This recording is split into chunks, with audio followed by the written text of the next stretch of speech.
끝날 무렵 여호수아가 하나님의 명령대로 온 지파 백성들에게 땅을 기업으로 나누어 주었습니다.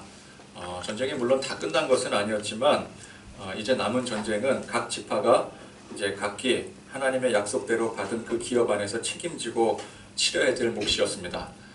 그 중에 지난 시간에 보니까 에브라임과 므낫세 두 지파가 우리는 땅이 적다, 우리는 점령해야 될 지역이 너무 험하다 등 여호수아에게 부당함을 호소하기도 했지만 어쨌건 간에 하나님은 모든 지파에게 공평하게 땅을 나누어 주셨더라는 것입니다.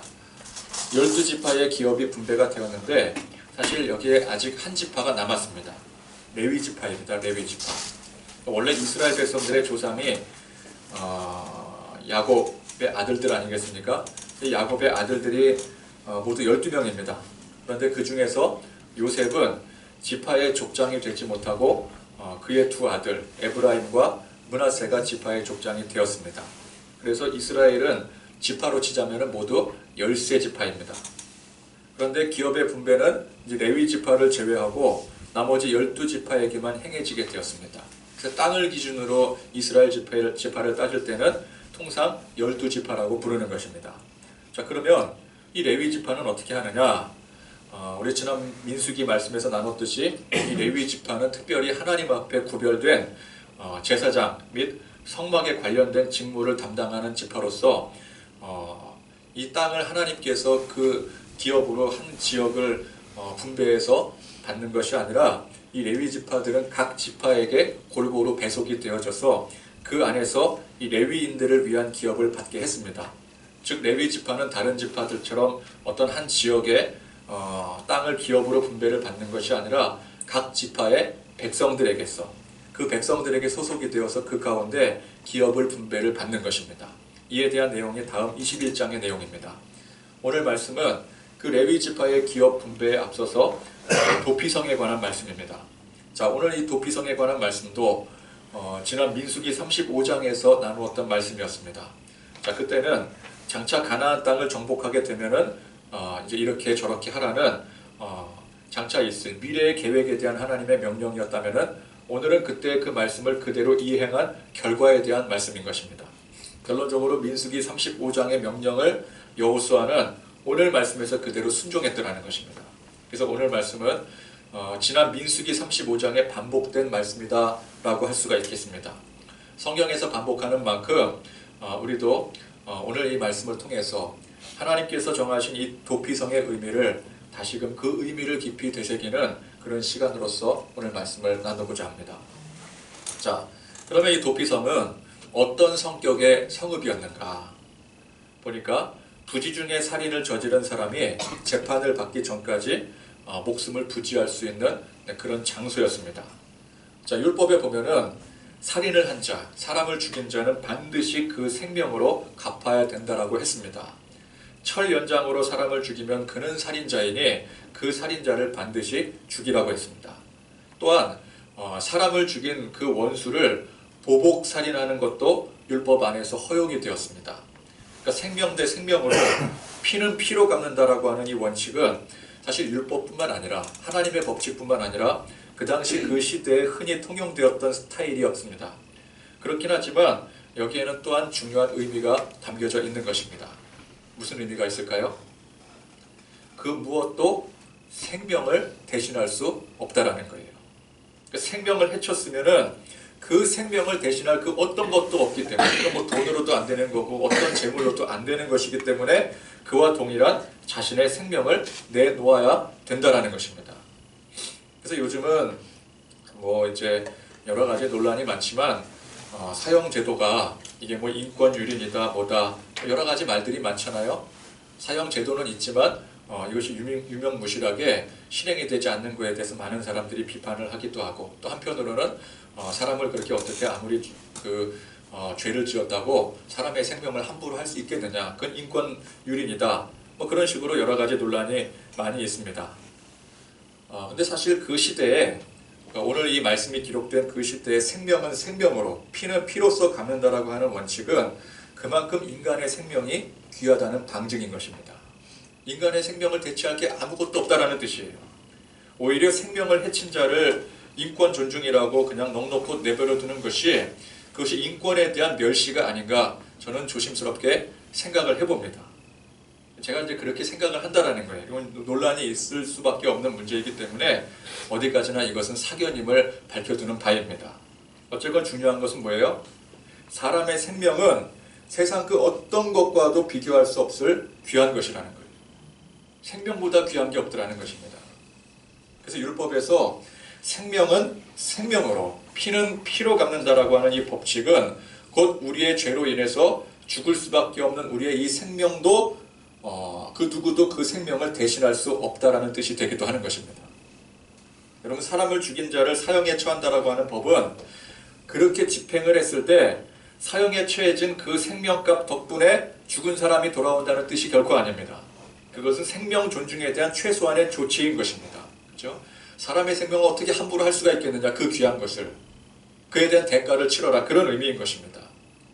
그렇게 처형했다고 죽은 사람이 돌아오겠습니까? 돌아오지 않는다라는 거예요. 그래서 최소한의 조치인 것입니다. 이 제도는. 마찬가지입니다. 우리가 죄로 인해서 영원히 죽음의 형벌을 받게 되었을 때 이를 대신해서 그 누구도 희생할 수 없는 거예요. 우리 생명을 대신해서 값을 줄 수가 없다라는 거예요. 왜? 생명이 가장 귀하기 때문에 그렇습니다. 그만큼 우리 한 사람의 생명값이 이 모든 천하 만물보다 귀하다라는 거예요. 구약에 죄사함을 위해서 희생제물을 하나님 앞에 바쳤습니다. 그러나 여러분, 그렇게 소나 양을 우리의 생명을 대신해서 바친다고 해서 그게 우리의 죄가 대신 해결이 되어지겠습니까? 여러분, 우리 생명값이 소나 양의 생명값과 동일하다고 보십니까? 절대 그렇지 않습니다. 소나 양의 생명은 우리의 생명과는 그 가치가 비교가 되지 않습니다. 등가 교환의 법칙에 어긋나는 거예요. 그래서 사랑과 긍휼의 하나님께서는 우리의 생명을 대신해서 희생 제물로서 독생자 예수 그리스도를 이 땅에 보내신 것이었습니다. 자, 그런데 이 경우도 사실 따지고 보면은 등가 교환의 법칙에 어긋납니다. 그죠? 같은 값은 아니잖아요. 그러니까 우리의 생명과 소나 양의 생명값이 같지 않은 것처럼 우리의 생명값이 예수님의 생명값과도 같지 않은 것입니다. 그러나 이 경우는 어때요? 대신해야 될 그 생명이 원래의 생명보다 훨씬 비교할 수 없을 만큼 고귀한 경우예요. 우리 인류 모두의 생명을 대신하고도 남을 정도로 예수님의 이 생명은 고귀한 것입니다. 하나님의 아들이세요. 그래서 구약의 제사 법칙은 우리의 생명을 대신할 수 없지만 신약의 이 제사의 법칙은 우리 모두의 생명을 대신하고도 남는 거예요. 그래서 구약의 짐승을 통한 이 희생제사는 그 짐승으로 인해서 희생제사를 드린다고 해서 우리의 죄가 사해지는 그 효력이 발생하는 것이 아니라 오직 예수 그리스도의 십자가를 믿음으로 생명의 구원을 얻게 되는 것입니다. 그것을 모형으로 먼저 구약에서 보여주는 거예요. 어린 양이 뭘 상징하는 거예요? 그래서 예수님의 보혈을 상징하는 거예요. 예수님을 상징하고 어린 양의 피가 예수님의 보혈을 상징하는 것입니다. 희생을 상징하는, 십자가를 상징하는 거예요. 그것을 구약에서 먼저 모형으로 보여주는 거예요. 그러므로 구약에 제사를 드리는 사람은 내가 이 제사를 통해서 소나 양을 내 대신 바침으로 인해서 내 죄가 사해진다, 그걸 믿고 드리는 게 아니라 이 방식을 통해서 하나님께서 주실 그 약속을 붙들어야 되는 거예요. 그것이 메시아에 대한 약속인 것입니다. 그래서 신약으로 가야 되는 거예요. 구약에 머무르면 안 되고 신약으로 넘어가야 되는 겁니다. 모형으로 먼저 보여주는 것을 우리가 붙들고 그 다음에 장차 오실 예수님을 기다려야 되는 것이죠. 그러니까 여러분, 우리 생명은 우리가 열심히 소나 양을 잡아서 제사를 드린다고 찾아지는 것이 아니라 오직 예수 그리스도의 십자가를 믿음으로 생명의 구원을 얻게 되는 줄 믿으시기 바랍니다. 자, 그런 의미에서 하나님 안에서의 한 사람의 생명은 소중한 것입니다. 매우 귀한 것입니다. 하나님께서 친히 독생자를 희생케 하실 정도로 귀하게 여기신 생명이라는 거예요. 그래서 그 생명을 해친 자는 다른 어떤 방법으로도 그 죄를 씻을 수 없기 때문에 자신의 생명을 대신 내놓아야 되는 것입니다. 이건 절대 원시적인 인권 유린의 제도가 아닙니다. 오히려 인권을 최대한으로 존중하는 제도라는 거예요. 성경은. 그러나 여러분, 유물론적 세계관에서의 인간의 생명은 어떻습니까? 그렇게 소중한 것이 되지 못해요. 인간의 생명은. 여러분, 우주의 신비나 어떤 대자연의 그런 장엄한 그런 광경에 비하자면은 인간 한 사람의 생명은 그저 이 지구상에서 지금 현재 살아있는 수십억 명 중에 수십억 분의 1에 불과한 거예요. 인간 한 사람의 생명이. 여러분, 그래서 다큐멘터리 같은 프로 보면 어떻습니까? 의도하는 바가 뭐예요? 그 대자연의 그 막 장엄한 광경, 막 우주의 신비 그런 거 보여주면서 그 안에 의도가 뭐예요? 우리 인간을 자꾸만 축소시켜버리는 거예요. 인간의 생명을 축소시켜버리는 거예요. 그러니까 여러분, 자연의 신비라든지 우리가 평소에 그냥 뭐 우리가 잘난 줄 알고 살 때는 잘 모르다가 그런 다큐멘터리, 자연 경관 그런 것들을 보면서 우리가 느끼는 게 뭐예요? 야, 인간이 이게 아무것도 아닌 존재구나. 그걸 자연스럽게 느끼게 되잖아요. 그걸 유도하는 거예요. 자연의 신비라든지 우주의 그 대광활함에 비하자면은 인간은 매우 연약하고 보잘것없는 존재처럼 여겨지게 됩니다. 이게 언뜻 우리가 자연 앞에 겸허히 자기 자신을 낮추게 하는 것처럼 보이지만 이게 본질적으로는 인간의 생명의 가치가 이 대자연에 비하면은 한없이 보잘것없는 것이라고 우리에게 각인을 시키는 거예요. 악한 마귀의 속임수라는 것입니다. 그걸 우리가 아셔야 돼요. 이게 유물론적 세계관에서 보는 우리 인간의 생명의 가치입니다. 그러나 여러분, 유신론적, 창조론적 세계관으로 보자면은 하나님께서 이 모든 자연 만물을 창조하실 때 이 모든 것을 어떻게 하라고 주셨어요? 지배하고 다스리라고 주셨어요. 생육하고 번성하고 다스리라고 주셨어요. 우리에게 주신 거예요. 우리의 것으로 주신 거예요. 그러니까 우리가 이 모든 대자연의 주인이라는 거예요. 하나님이 물론 주인이시긴 하시지만 하나님께서 그 모든 경영권을 우리에게 위임해 주셨다고요.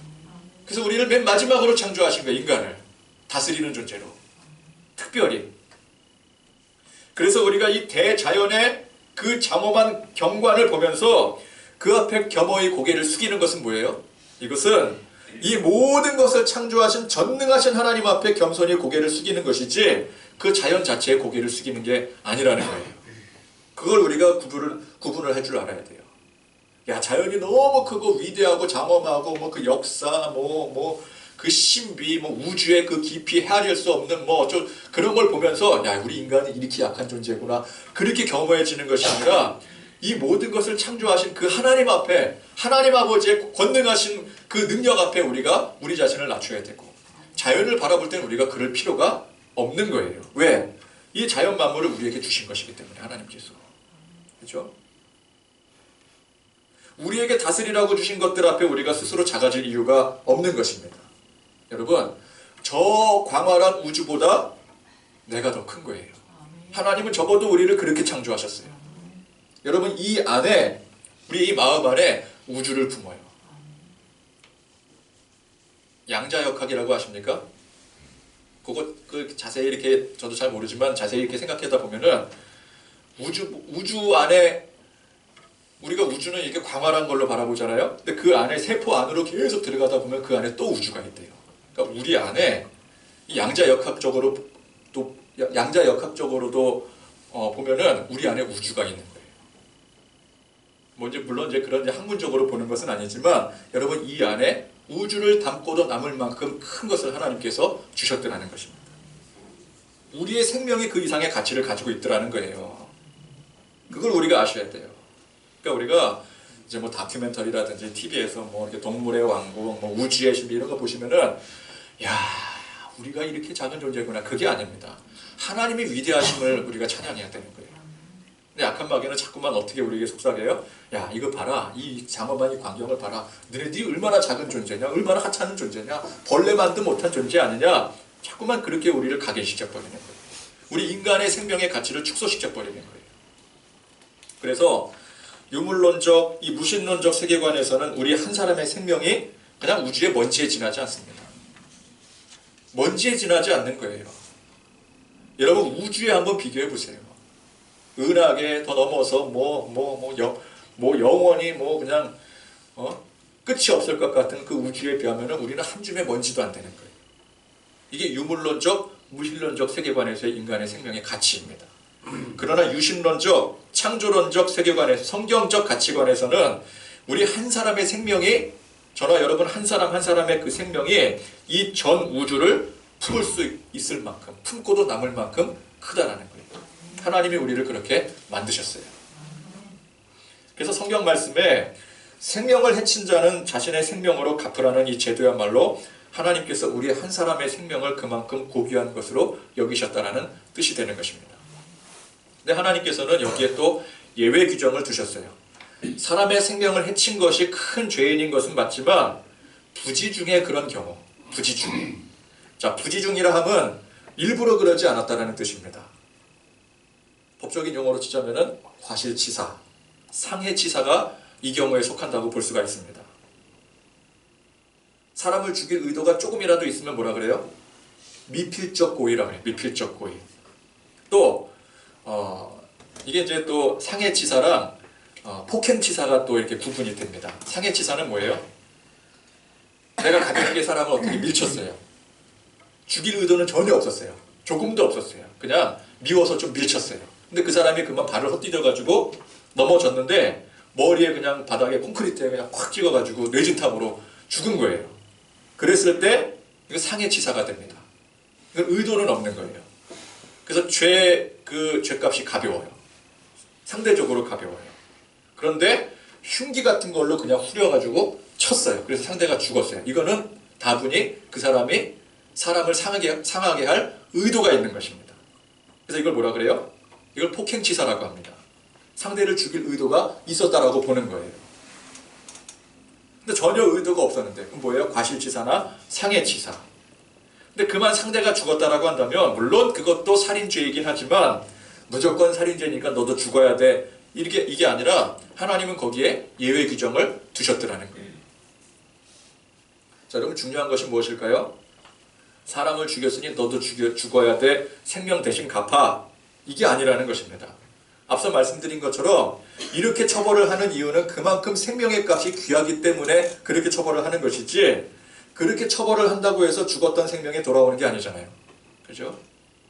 애초에 고의가 있어서 생명을 해쳤다라면 당연히 그에 대한 엄벌을 받아야 되지만 고의가 없는 경우 그렇게 엄벌에 처한다고 해서 죽었던 생명이 돌아오는 것도 아닌 이상 이게 너무 과한 처벌이 된다라고 하나님은 보시는 거예요. 중요한 건 뭐예요? 생명의 귀함에 대한 그 태도인 것이지 처벌이 아니라는 것입니다. 그러니까 처벌하는 이유도 뭐예요? 생명의 존귀함은 그만큼 알아야 된다는 의미에서 처벌을 하는 것이죠. 중요한 건 뭐예요? 태도가 중요하다는 것입니다.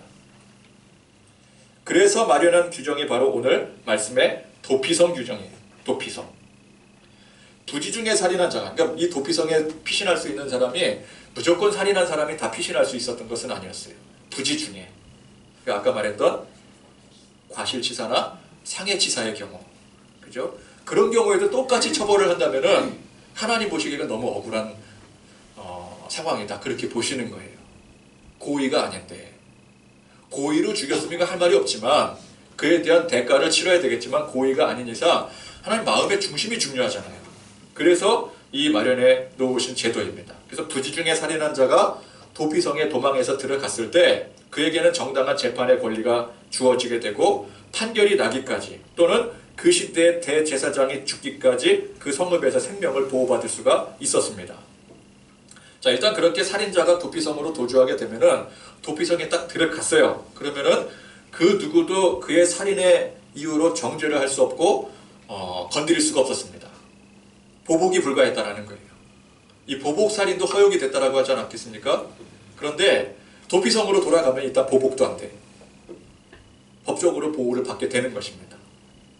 물론 도피성으로 도주하면 무조건 그게 적용되는 것이 아니라 오늘 말씀해 보니까 성문 앞에서 이를 판단하는 장로를 통해서 받아들여졌을 때 이 사건의 자초지종을 설명해서 이제 그 성문 앞에 그것을 판결하는 장로가 이것이 부지 중에 살인한 것이 인정이 된다라고 하면은 이제 도피성에 들어가서 보호를 받을 수 있고 내가 보니까 이건 부지 중에 살인한 게 아니다. 다분히 의도가 있었다 그러면 쫓아보내는 거예요. 그 사람이 알아서 보복살인을 당하든 아니면 가서 처형을 당하든 그건 이제 그 사람의 죄값을 치르게 되는 것이죠. 그러나 부지 중에 살인을 한 것이 이제 용납이 되고 인정이 된다면은 이 도피성 안으로 들어갈 수가 있게 되는 것입니다. 자, 그럴 때 이제 도피성 안에서 보호를 받다가 이제 어느 시점이 돼서 재판을 받게 돼요. 재판을 받게 되어서 이제 무죄가 인정이 되면은 그 사람은 무죄가 되는 거예요. 그래서 다시 원래 고향으로 돌아가더라도 그 누구도 그를 살인죄로 규정을 할 수가 없고 보복도 할 수 없게 법적 조치를 받게 되는 것입니다. 무죄 처분을 받는 거예요. 또는 그 시대의 대제사장이 죽게 되면은 또 돌아갈 수가 있었는데 이것은 특별 사면으로 생각하면 될 것입니다. 대제사장은 모든 사람의 죄를 대표해서 속죄의 제물로 드려지는 상징적인 사람입니다. 그 대제사장이 죽었을 때는 아직 죄를 가지고 있었던 도피성 죄인의 죄가 자연히 속죄가 된다는 거예요. 특별 사면이 된다는 것이죠. 그런 경우에도 이 죄인의 죄가 이제 사해지고 자기 원래 고향으로 돌아갈 수가 있게 되었습니다. 이게 도피성이에요. 자, 이 도피성은 보니까 이스라엘 전체 지역에 모두 6곳이 설치가 되어 있습니다. 요단 동편 쪽에 3곳이 있었고 서편 쪽에 3곳이 있었습니다. 보니까 납달리 산지의 게데스, 에브라임 산지의 세겜, 유다 산지의 헤브론, 루벤 지파의 광야 베셀, 갓 지파의 길르앗 라못, 므낫세 지파의 바산 골란, 모두 이렇게 6곳의 성읍이 도피성으로 지정이 되어졌습니다. 자, 이 도피성의 규례는 전능하신 하나님께서 우리 한 사람 한 사람의 생명을 얼마나 귀하게 여기시는가를 나타내주는 동시에 하나님의 법이 얼마나 효율적인가를 나타내주기도 합니다. 자, 한 사람의 생명이 귀함으로 그 생명을 해쳤을 때는 마땅히 그 생명을 대신 내놓아야 되었습니다. 또 부지 중에 생명을 해친 경우에 그 행위만을 따져서 죄를 묻는 것이 아니라, 그러니까 무조건 죽였으니까 너도 죽어, 이게 아니라 그 태도를 볼 때에 그 사람이 비록 생명을 해쳤을지언정 결코 그것이 생명을 경시 여기고 한 행위가 아님을 분별했다라는 거예요. 그 당사자가 생명을 어떻게 생각했는가 그거를 분별했다라는 거예요. 그럴 때 그 사람의 생명 또한 죄를 지었지만 죄를 지었다 할지라도 그 사람의 생명 또한 귀한 것으로 여겨서 이 도피성의 규례를 마련해 주신 것이었습니다. 그러니까 죄인이라고 무조건 처벌하는 것이 능사가 아니요, 그렇다고 죄인이라고 무조건 인권 운운하며 감싸도는 것도 능사가 아님을 보여주는 중요한 시금석이 되어지는 것이죠. 생명을 경시 여겨서 해친 자를 마땅히 처벌하고 죄인이긴 하지만 생명을 경시 여기는 마음이 없는 자의 인권을 존중했더라는 거예요. 근데 이 사회는 반대로 가는 것 같습니다. 진짜 처벌을 받을 사람을 존중하고 다 용서해버리고 정작 존중해야 될 사람이 처벌을 받는 시대를 우리가 살고 있어요. 그래서 여러분 유명한 말이 나오지 않았습니까? 유전무죄, 무전유죄. 돈 있고 빽 있으면 죄를 지어도 용서가 되고 존중이 되어지는 그런 일들이 많아질수록 그게 당연히 여겨질수록 잘못된 사회가 되는 것입니다. 그런 사회에서는 돈 없고 빽 없으면 그냥 없는 게 죄라는 거예요. 없는 사람만 죽어나가는 거예요. 근데 여기에는 또 위험한 발상이 있을 수가 있습니다. 돈 없고 빽 없는데 죄를 지었으면 당연히 죄인인 거예요. 여러분 이해가 되십니까? 돈 없고 빽 없는데 죄를 지었으면 그 사람은 죄인인 거예요. 근데 어떤 사람들은 없는 사람이 죄 지은 것에 대해서는 관대해져야 되고 있는 사람이 지은 죄에 대해서는 철저하게 대해야 된다고 생각하기도 합니다. 그렇다면 이것은 아주 위험한 발상이라는 것이죠. 여러분 이 사회가 가진 사람들이, 있는 사람들이 법대로 처벌되지 않고 법망을 요리조리 피해 다녀 죄를 지어도 용서가 되고 존중이 되는 것, 그게 문제인 것이지 없는 사람을 법대로 처벌하는 것을 문제로 생각하면 안 된다는 거예요. 그걸 상대적 개념으로 생각하면 안 된다는 것입니다. 그런데 자기는 그렇게 범법을 행하면서 교통신호를 위반한다든지 알게 모르게 행하는 여러 가지 범법 행위에 대해서 처벌을 받지 않거나 자기도 그 안에 요리조리 피해 다니는 것을 그걸 작은 것이라고 여기고 내가 하는 것은 작은 것이라고 여기고 나는 약자라고 생각해서 그것을 대수롭지 않게 여기면서 가진 자들이 범법 행위를 하는 것에 대해서 그것을 신랄하게 지적하고 정죄하는 것은 굉장히 위험한 발상이라는 거예요. 여러분 하나님의 법은 가진 자들에게 엄격하고 없는 자들에게는 관대한 그런 성격의 법이 아닙니다. 절대 아닙니다. 가진 사람이건 갖지 않은 사람이건 죄를 지었으면 그에 합당한 처벌을 받아야 된다는 거예요. 다만 그 죄의 기준이 단순히 행함, 그 결과에만 있는 것이 아니라 그 과정, 동기를 볼 때 정상 참작이 가능한 경우에는 하나님은 그 가운데 긍휼을 베푸신다는 거예요. 이게 하나님의 법이었습니다. 이거를 홍길동식으로 해석하면 안 된다라는 거예요. 홍길동이 소속된 단체가 무엇입니까? 활빈당이잖아요. 활빈당. 활빈당이 하는 일이 뭐였어요? 부유한 사람들의 물건을 훔쳐서 가난한 사람들에게 나눠주는 식으로 그런 이상사회를 건설하고자 했을 때 많은 대중들이 여기에 열광을 합니다. 그들을 지지를 하게 돼요. 그러나 이것이 성경적 관점으로, 하나님 보시는 관점으로는 이건 엄연히 범죄자인 거예요. 왜 범죄자이냐? 홍길동이나 활빈당은 순전히 자기들의 판단과 기준으로 죄인과 의인을 가려냈더라는 거예요. 무슨 자격으로요? 무슨 자격으로? 억울한 민중의 심정을 대변한다고 그들 자체가 정의의 기준이 될 수가 없는 것입니다. 하나님은 절대로 그런 기준과 잣대로 판단하지 않게 하셨어요. 그러니까 하나님의 법이 아닙니다. 오늘 말씀에 왜 갑자기 또 홍길동까지 호출이 되느냐, 활빈당까지 나오느냐 라고 할 수 있겠지만, 여러분, 우리가 예수를 믿으면서 그런 이상한 사상에 빠져드는 경우가 더러 있더라는 거예요.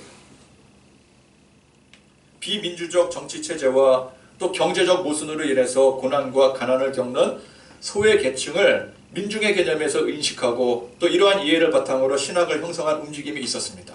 이를 민중신학이라고 합니다. 근데 이것은 뭐 옳다 그르다 문제가 아니에요. 그런데 이것이 변질이 되어서 예수님은 약자들의 편, 소외된 계층들을 위한 복음이라고 해석하게 되고 그런 잔재가 여전히 남아있더라는 거예요. 여러분, 예수님을 사회적 약자들의 편, 마치 활빈당의 홍길동과 같은 그런 존재로 여겨서 그것을 복음이라고 주장하는 사람들이 지금도 꽤 많더라는 것입니다. 또 그렇게까지는 생각하지 않더라도 그런 사상이 은연히 내재된 채 신앙생활하는 사람들이 참 많더라는 거예요.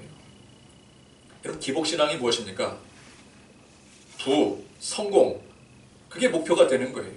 하나님을 이용하는 게 이게 기복신앙이에요. 하나님의 복을 받아서 내가 부자가 되고 잘 되는 거, 그걸 위해서 신앙생활하는 것을 기복신앙이라고 합니다. 그런데 지금 제가 말씀드리는 것은 이거의 정반대의 성격을 가지고 있어요.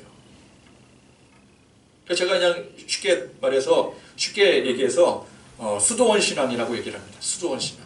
모든 속세를 다 버리고 수도원에 들어가자라는 거예요. 부도 버리고 명예도 버리고, 부나 명예를 가지고 있는 건 세상 것을 쥐고 있는 것이기 때문에 그 자체를 죄로 보는 거예요. 예수님은 소외된 자들의 주인이시다. 복음은 소외된 자들의 것이다. 그렇게 생각을 해서 모든 걸 다 부정해버리고 산으로, 저 수도원으로 들어가는 신앙. 이건 기복신앙의 반대라고 볼 수가 있겠습니다. 여러분, 우리가 바로 알아야 될 것이 예수님은 결코 사회적 약자들의 편이 아니시라는 거예요. 예수님은 모든 인류의 편이십니다. 가난하건 부자이건 높은 위치에 있건 낮은 위치에 있건 예수님은 이 세상 모든 죄인들을 위해 오신 것이지 세상에서 소외되고 가난하고 병든 불쌍한 사람들을 위해 오신 것이 아니라는 사실이에요. 예수님께서 긍휼히 여기신 대상이 누구입니까? 부유하고 지체 높지만 그 영혼이 믿음이 없어서 지옥 갈 사람. 예수님이 긍휼히 여기신 영혼이에요. 또 가난하고 소외된 계층인데 믿지 않은 사람. 이것도 예수님께서 긍휼히 여기신 대상입니다. 그러니까 둘 다 예수님께서 긍휼히 여기신 대상이들이라는 거예요. 그러니까 예수님은 부자건 가난하건 높건 낮건 예수를 믿지 않아 지옥 갈 영혼들 그 자체를 불쌍히 여기고 오신 거예요. 물론 예수님은 가난한 자들과 함께 하셨습니다. 소외된 자들과 주로 함께 하셨어요. 근데 그걸 가지고 예수님은 소외된 자들의 예수님, 그렇게 보는 것은 굉장히 위험한 발상이라는 거예요. 자, 오늘 우리는 이 도피성이라는 한 제도를 통해서 하나님께서 우리 한 사람 한 사람의 생명을 얼마나 귀하게 여기고 계신지, 그래서 먼저는 우리의 생명을 살리시기 위해 보내신 독생자 예수 그리스도의 십자가를 이 도피성을 비추어 바라보자라는 것입니다. 십자가야말로 하나님의 사랑의 증거요, 기독교적 세계관이 인간 생명의 가치를 얼마나 중요하게 여기는지를 증명해 주는 것이죠. 십자가의 그 사랑을 통해 우리가 알 수 있는 거예요. 야, 하나님이 우리 한 사람 한 사람의 생명을 얼마나 귀하게 여기시는가.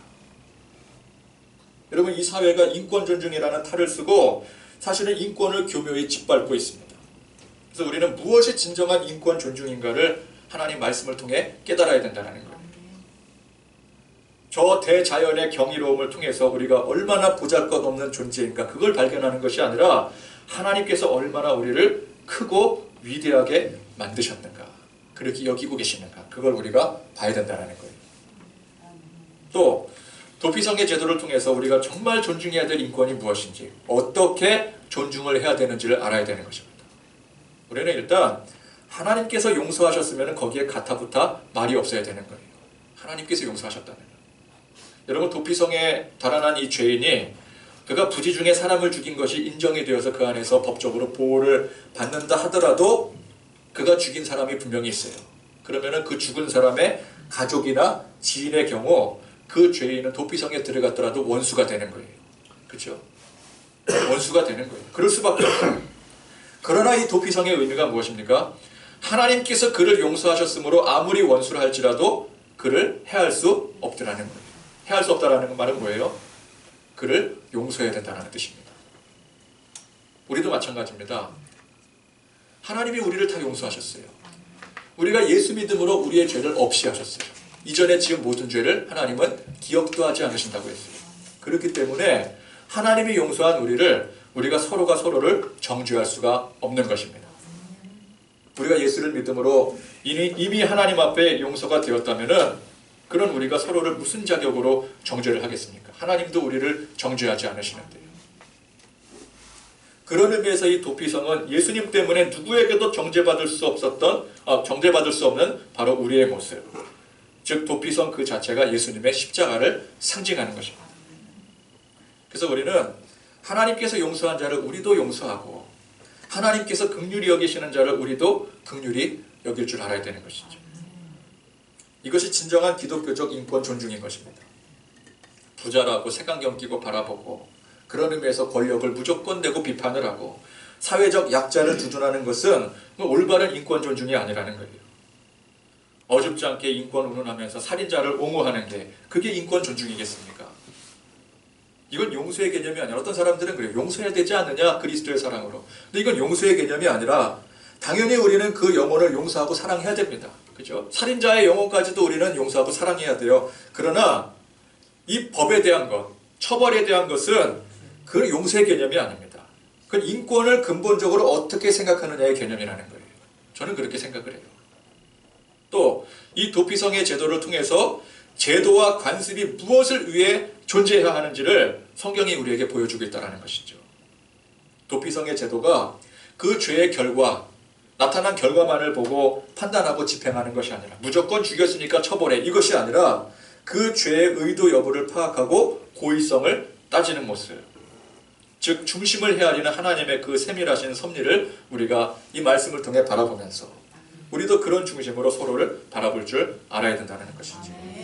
무조건 잘못됐다고 정죄하는 것이 아니라 법이나 규칙을 잣대로 함부로 규정하고 재단하는 것이 아니라 저 사람은 법을 어겼으니 무조건 죄인이야 그것이 아니라 우리는 하나님의 사랑과 하나님의 이 긍휼로서 서로를 바라보고 또 용서하고 화합할 줄 아는, 하나 될 줄 아는 그런 저와 여러분들 또 이 귀한 공동체가 주님의 공동체가 되기를 간절히 축원드립니다.